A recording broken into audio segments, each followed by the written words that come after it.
சொந்த ஊரிலே ஆண்டவர் இயேசு பல்வேறு விமர்சனங்களுக்கு உட்படுத்தப்படுகிற நிகழ்வு இன்றைய நற்செய்தி வாசகமாக நமக்கு தரப்பட்டிருக்கிறது.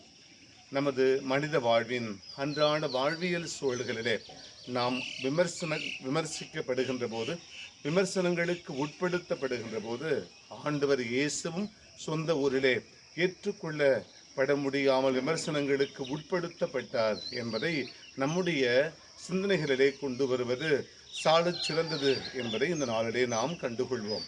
ஆனால் இந்த விமர்சனங்களையும் கடந்து ஆண்டவர் இயேசு தன்னுடைய பணிகளை மகிழ்ச்சியோடு செய்தார். நாமும் அன்றாட வாழ்வில் நம்முடைய விமர்சனங்களையும் உறவுகள் மத்தியிலே பல்வேறு பிரச்சனைகளையும் கடந்து நாம் துடிப்போடு வாழ இந்த நாளிலே முயற்சி செய்வோம். மன்றாடுவோம். அன்பை உருவான இறைவா, அன்பு திருமகன் இயேசுவினுடைய இதயத்திற்கு அர்ப்பணிக்கப்பட்ட இந்த மாதத்தினுடைய முதல் வெள்ளிக்கிழமை நாள் நாங்கள் துன்பங்களை துணிவோடு தாங்கி விமர்சனங்களையும் கடந்து வாழ்ந்திட எங்களுக்கு துணிவை தாரும். ஆமேன்.